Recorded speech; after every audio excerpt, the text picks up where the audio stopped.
This is a SketchUp model of the North Bennett Street School toolbox. I drew it in order to create the plans for building it. There's a bunch of dovetails in it, and I wanted to show you how I went about making them. First, I'll dovetail the case, and then we'll look at dovetails on one of the drawers. In the case, the dovetails on this case, the half pin at the back is made wider than the one at the front. And the reason for that is there's a rabbet in the back to hold the back slats, and by making that half pin wider, this little area right in here is a whole lot less delicate. So let's get on with this. I'm going to use a plug-in. It's the wudworx dovetail tool. It's not a freebie, but I think if you've got to do a lot of dovetails, it's well worth it.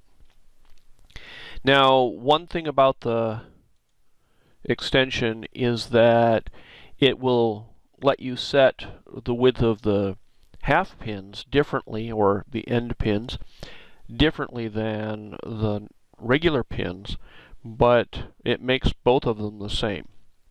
I've already set up the preferences here with the details that I want, the parameters.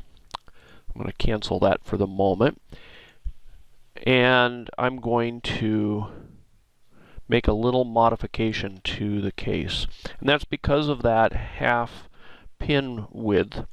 I'm going to take 1/4 of an inch off both the sides and the top and the bottom. And by the way, these are components, so editing one modifies the other.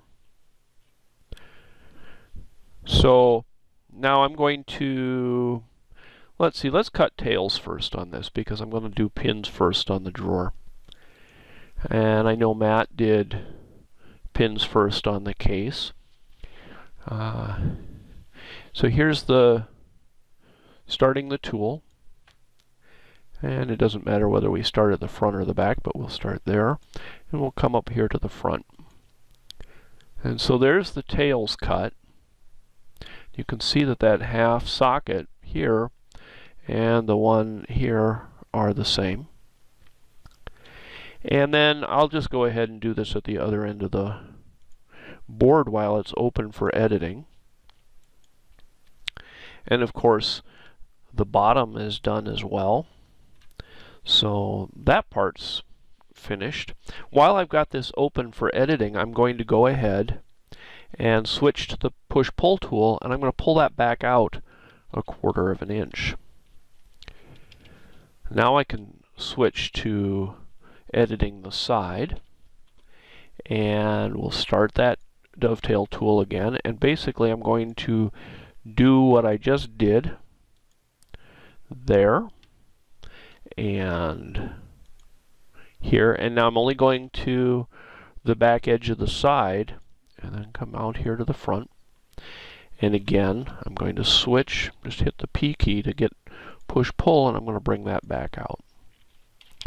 So now that the case parts are ready for that rabbet all the way around. Using a little sort of forethought here makes it easy to make that half pin wider than the other one without having to do a bunch of manual layout and that sort of thing. Alright, now let's look at the drawer. So I'm going to go up here, and I've got one of the small drawers set up. I've already done the half-blind dovetails here, and I used the same tool as I did to dovetail the cases, the case parts. Now I need to do the drawer back, and I'm going to do this one a little bit differently. I'm going to cut the pins first. So I'll go ahead and, actually I'm only going to cut the pins on one end. I'll show you kind of a neat trick for that. So let's change the parameters. We only need 2 tails here. We'll leave the tail angle the same. That center pin is going to be 3/8 of an inch wide. The end pins are going to be 7/32, so just a little over a quarter. And the thickness is only a 1/2 inch here.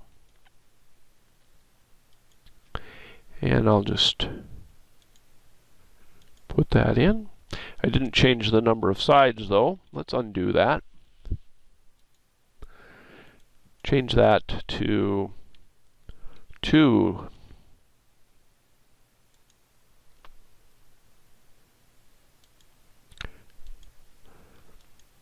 There we go. Now, if I were to open the drawer side for editing and try to create the dovetail, the tool wouldn't create this 1/2 pin socket.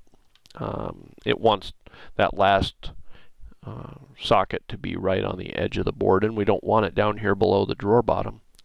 So I'm going to leverage another tool called Trim and Keep. This one is only available for pro users, and you could do this other ways, but I just want to show you this tool. I think it's really a powerful tool for saving time in the when you're working in SketchUp.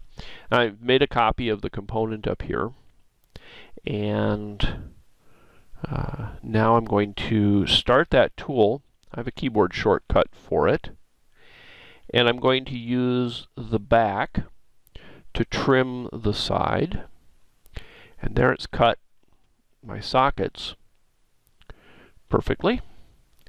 Now I'm going to do the same thing with the other end because I still need pins on the other end of the back. Only this time I'll use the side to trim the back. Actually, let me undo that, and I'll make a copy of the drawer back. Now we'll do this again. We'll use this to trim that.